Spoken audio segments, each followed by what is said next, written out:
Magandang tanghali. Kumikinang na ulo, Chego Bandido.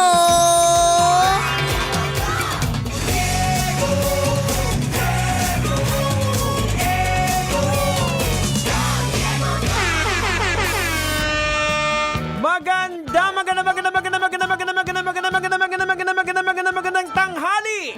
Kumikinang ina!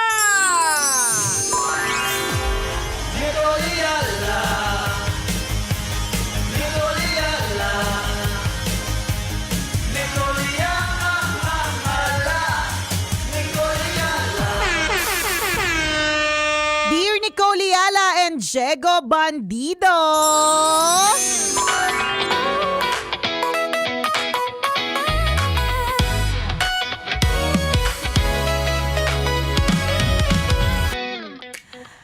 Hiwalay na po kami ng aking misis. Hiwalay in terms of hindi na kami talaga magkasundo kaya hindi na kami magkasama. Kaya lang, kailangan po ng anak ko na makapunta sa ibang bansa for a competition. So kailangan po ng... Tama ba to? Hindi ba nagsusilisit yan? Oo nga eh. Ninenervous ako eh. Ikaw, Wala na yung nanay. Tapos may competition. pumunta sa ibang bansa! Pumunta ng ibang bansa. 'Di ba? Anong punot dulo nito, 'di ba? Di ang tinatanong niya is tama po ba kasi para makakuha ng passport kailangan po ng nanay in the process. Eh ayoko na nga po siyang lapitan. Yun lang po. Thank you. God bless. Yan. Actually, Grabe, tanungan na rin tayo ng mga government concerns. ako wala akong idea eh. Hindi, wala ko idea. Hindi ko sure. Pero parang, wait. Ilan taon ba yung bata? Baka siguro may feeling ganon. ko baka minor eh. Oo. Parang minor. So kailangan may consent, ganyan. Oo. Natandaan ko, okay, ganito. For sure, hindi namin alam ni Chego Bandido yung rules. Aha. Sure yan. Pwede ba nga tanungin mo na lang kung anong masarap na na alak? Ano recommended? Red wine or white wine? Pwede bang yun na lang? Kasi masasagot ko eh, di ba? Pero definitely, hindi namin masasagot yung actual at yung rules. Baka mamaya meron ng mas bago or baka mamaya ganyan. So, syempre magtatanong ka talaga sa DFA ka magtatanong, yan, 'di ba? oo. Yun na yung pwede namin maibigay sa iyo. Oo. Punta ka ng DFA, maybe they have a hotline or maybe may chatbot na online or maybe you can just search tapos ang dami namang info na lalabas, ganyan. Sobra naman tiwala nyo sa amin na sa amin ka pa nagtanong, 'di ba? Pero definitely yan. May mga asikasuhin, lalong-lalo na kung minor. Oo. Kasi nga nung nag-attend kami ng concert recently, 'di ba, yung mga fans nung Loewe, yan, yung fans nitong artist na ito, karamihan mga bata eh. Mga 13 years old pataas eh. So kailangan bago ka makapasok sa concert, kung wala kang kasamang adult, meron kang waiver. So feeling ko may mga ganyan. Kasi syempre minor siya, hindi niya kasama yung nanay niya. Natatandaan ko dati, pumunta kami ng Japan. So dun sa ticket, ako, yung asawa ko, tsaka yung anak ko. Kaya lang nung pupunta na kami, parang nagkasakit si Princess. So hindi na namin sinama. Pero dun sa isang ano tawag dun, yung confirmation ticket, 3 kami doon. Dito sa Pilipinas, hindi question kung bakit wala si Princess. Kumbaga parang okay, 2 lang kayo. Hindi question, walang question, walang Correct. anything. So nakalipad kami. Nung pauwi kami, nagka-problema. Hinold kayo. Hinold kami kasi Baka iniwan niyo. Gusto niyo makapag-asawa ng hapon, anak niyo, iniwan niyo dito? Tapos batang-bata pa siya nung toddler. So isipin mo, dun sa ticket, 3 kaming pumunta. Di ba? Nung pauwi na kami, 2 na lang kaming bumalik. So ang tagal talaga namin nun.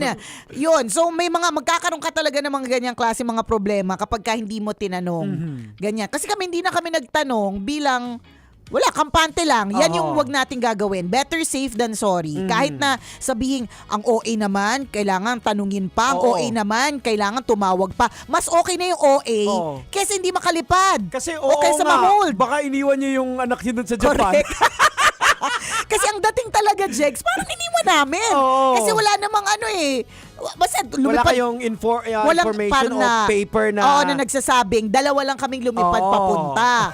Syempre, alangan namang hindi siya, alam mo yun, syempre bata eh. Pag bata, syempre natural, kasama niya yung kanyang parents. Oo, baka isipin na lang, baka may Kumars to na Correct. TNT. Tapos doon iniwan. Doon palalakihin yung bata. Hindi lang yun, baka maisip pa nila human trafficking, nagdala ng bata sa ibang bansa, tapos iniwan. So may mga ganyan, anything na related sa mga bata, medyo sensitive talaga tayo dyan. So kailangan mong magtatanong sa expert. Wag po sa amin, basta definitely magtatanong sa expert. Pero dun sa part naman na ayaw mo nang kausapin, alam mo, minsan, ito yun yung kailangan nating lunukin yung ating pride. Totoo. Alang-alang na lang sa mga anak natin. Correct. Yung bata, isipin mo, hindi naman lahat merong skill na mag-compete. May mga, tingnan mo wag na tayong lumayo, dito na sa Love Radio.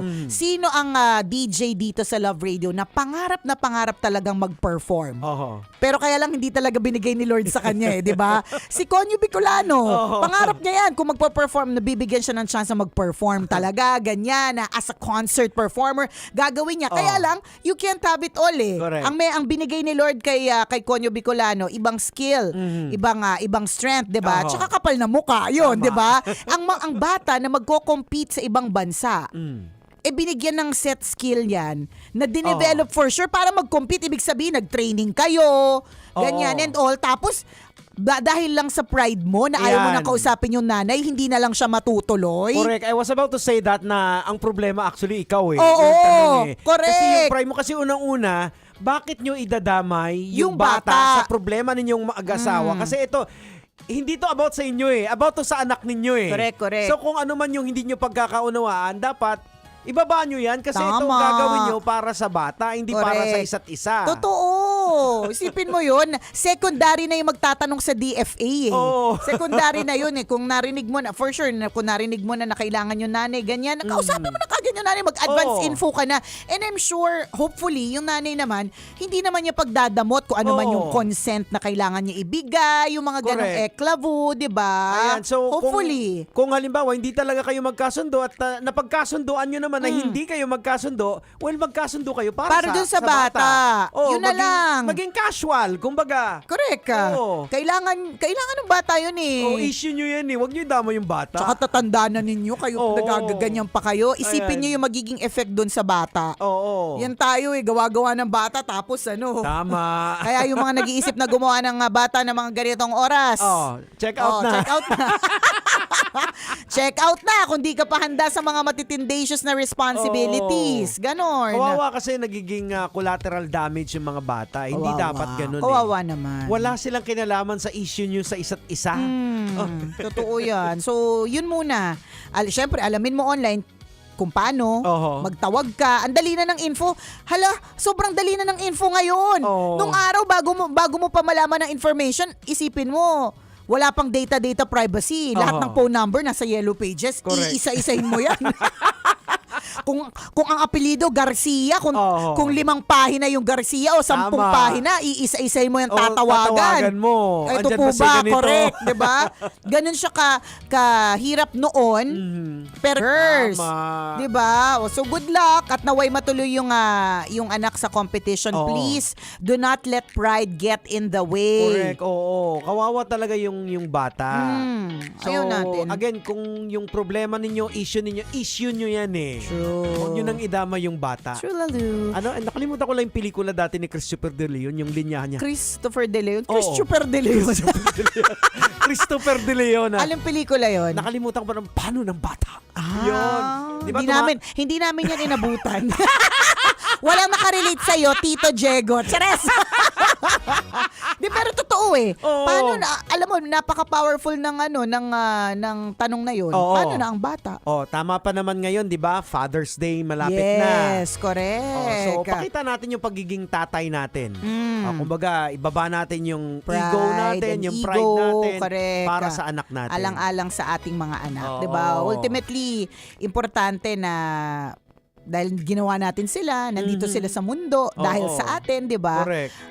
Hindi man natin maibigay ang lahat-lahat sa kanila, 'di ba? We try as much as we could. And if that means support na kailangan emotional and whatever, magbaba ng pride, yun po ibigay natin. Correct. Kahit kung buwisit ka na makita yung itsura pagmumuka ng asawa Kaya nga mo. yung anino niya pa lang nanggagalaiti ka na.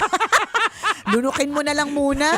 Saglit lang naman yan. Para hindi sa naman, anak nyo naman true. yan. And then eventually, para hindi ka na lang mainis, alamin mo na rin yung mga legalities involved para hindi na kailangang magkaroon kayo ng communication. I don't know. Hindi talaga namin alam. Tsaka, tandaan mo, Daddy, ano yan yung mga bata ngayon, akala nyo tahimik. Ang tatalino ng mga bata ngayon. Correct. Yung mga bata. Magugulat ka. Akala mo yung wala lang sa kanila. True. Ay, ang lalaki ng mga tenga niyan. Invisible lang yung tenga, pero ang laki ng tenga, promise. Correct. Kahit wala nga sila dyan, alam nila Correct. Parang relate ako parang sa mga kasama sa bahay. Ewan ko kung sa inyo ganito rin kayo Yung kasambahay ba ninyo, lagi nyo namang kasama. Lagi namang nasa loob ng bahay. Pero minsan, magbibigay sila ng chismis na galing sa labas na para bang lagi silang nasa labas. Ewan ko, ilang beses ko na experience na parang paano mo nalaman? Lagi naman tayo magkasama dito. Ganon din yung mga bata. Na akala mo wala sila sa paligid, akala mo hindi sila nakikinig, pero sa totoo lang, ang laki ng tenga ng mga yan. Correct. Kasi kung minsan may tayong mga magulang may mga unconscious move tayo na hindi natin alam na parang na-absorb na pala ng bata. Totoo yan. Tapos dadali nila hanggang pagtanda. Correct. Generational na siya. Kaya isang beses nung kausap namin yung anak namin, sabi ko, boss, ano yung noise mo sa amin? Gulat kami na ganito kasi. May binanggit siya. Tapos kayo parang ha? Noise na pala. Kasi sa amin ko minsan nagtatalo kami na maingay. Pero sabi namin, discussion love language namin yan nagdidiskusyon. Hindi, tsaka di ba kunyari si Let, hindi yata siya soft-spoken Hindi. Loud, di ba? Loud siya. Kung halimbawang makikipag-converse siya, tas meron siyang point, mataas yung boses niya. Mainit. Mainit. Di ba? Yung pala, parang ang effect sa kanya, sa anak. Noise na sa kanila. So, in-explain namin na, hindi, ganun talaga. Ganun lang kami Sina-challenge mag-usap. namin yung isa't isa. Be careful sa mga anak. Tama. Ako po si Jericho Bandito. At ako po si Nicole Yala. Kailangan pa bang i-memorize yan? Basic!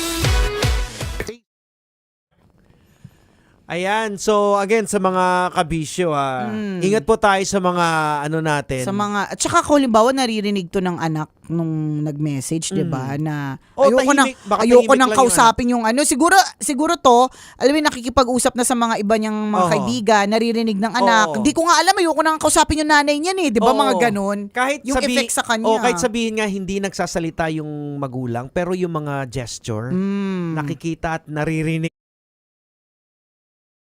ng mga anak yan. Kasi ang mga bata po ay parang sponge. Everything they truly absorb. Tama. Ay, nakakalurky. O siya, salamat na marami mga kabisyo sa pagtutok sa amin. Tama ba tayo ay nasa YouTube? Ngayon po ay araw ng Tuesday. Tama. Tayo ay nasa YouTube. Ayan. Hello po sa inyo. Shout out. Sa YouTube, dyan ba may live comments? Meron din. Meron din. Okay, meron din. Yeah, So, hello po sa inyo. Hello po. Hindi lang namin nakikita, pero hello po sa Lagi inyo. po kayong manood ng YouTube kahit hindi po live. Kung gusto niyo po ng mga ang daming mga content dyan. ng Correct. Bornay. Ayan. Especially po Bornay. Tambalan po. Please po. Please. Please po. Kasi nabalitaan po namin may pati pag marami pong nanonood. Kaya nagmakaawa na si Diego. Please po. Matindi pangangailangan, Matindi. Ayan. Ganun talaga. Siya. And it's a Tuesday today. And open po ang Star City from Tuesday to Sunday. Ayan. 2 p.m. to 10 p.m. Pag Saturday to Sunday naman, 1 p.m. po ang open nila. Yarn. O siya. Salamat mga kabisyo. Ingat po kayo today.